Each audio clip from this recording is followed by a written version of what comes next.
नमस्कार दोस्तों, जय हिंद, वंदे मातरम। 24 घंटे में सिर्फ 3 घंटे नींद, 30 कप चाय। बागेश्वर सरकार बोले, चाय के चमत्कार से आज मैं पंडित धीरेंद्र शास्त्री बना हूं। दोस्तों, अगर आप धीरेंद्र शास्त्री के फैन हैं तो वीडियो को लाइक जरूर करना।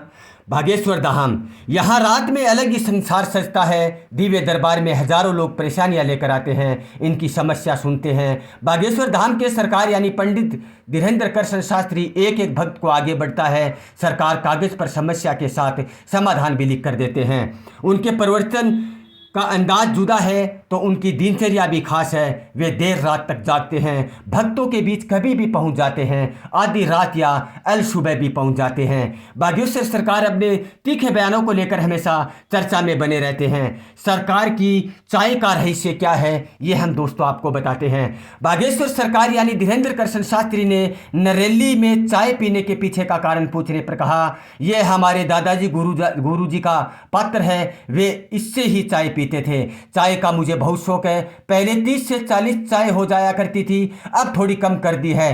चाय के हम बहुत प्रेमी हैं। चाय के पीछे का एक रहस्य है, इससे हमारे गुरु की यादें जुड़ी है। हमारे गुरुदेव ने हमें झूठी चाय पिलाई थी, तब हम धीरेंद्र थे, अब धीरेंद्र कृष्ण शास्त्री हो गए हैं। ये चाय का चमत्कार है।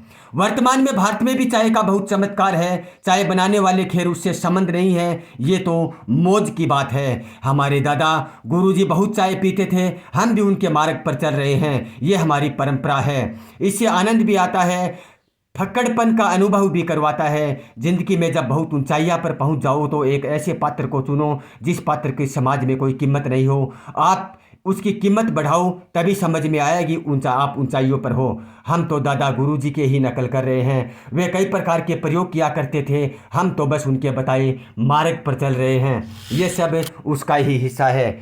24 घंटे में सिर्फ 3 घंटे नींद पर क्या कहा धीरेंद्र कृष्ण शास्त्री ने। 2-3 घंटे सोने के पीछे का राज उन्होंने योग और आहार शुद्धि को बताया है। कहा है, जितना भी समय मिलता है 15-20 मिनट योग करता हूँ। इसके अलावा आहार शुद्धि, पहले तो दोनों टाइम रोटी समेत सादा भोजन ले लिया करते थे, लेकिन अब इसमें बदलाव आ गया है। अब हम एक टाइम रोटी लेते हैं। सुबह सिर्फ फलाहार, रात में रोटी भात जो भी संभव हुआ ले लेते हैं। स्वस्थ शरीर के लिए भी उन्हें आहार शुद्धि का जरूरी बताया है। बोले, आहार की शुद्धि का व्यवहार भी शुद्धि हो जाती है। दोस्तों, सरकार के सोने पर नींद आने पर क्या कहा सरकार ने। धीरेंद्र कृष्ण शास्त्री के कार्यक्रम का प्रबंध देख रहे सेवक नितेंद्र चौबे ने बताया है कि 4 साल पहले महाराज जी के साथ जुड़ा था।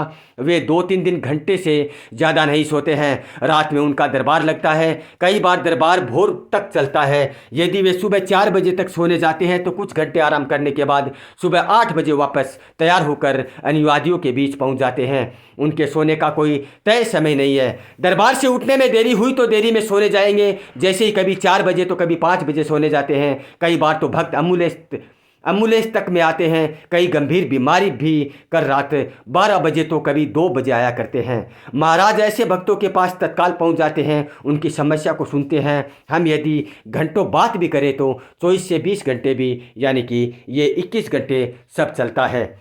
सरकार का ये डेली रूटीन क्या है धीरेंद्र कृष्ण शास्त्री जी का, ये हम आपको बताते हैं।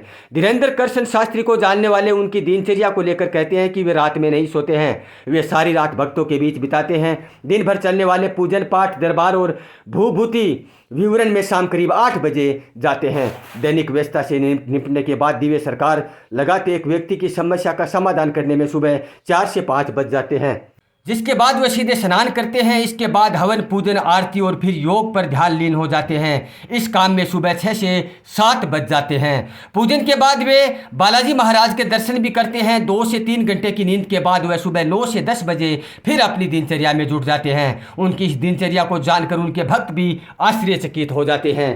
तो दोस्तों, ये पूरे दिन की जो दिनचर्या है और जो बागेश्वर धाम की जो मेहनत है और जो चाय के चमत्कार से जो धीरेंद्र शास्त्री बने, वो आपको कैसा लगा कमेंट बॉक्स में बताना। वीडियो को लाइक करना, चैनल को सब्सक्राइब करना। जय हिंद, वंदे मातरम।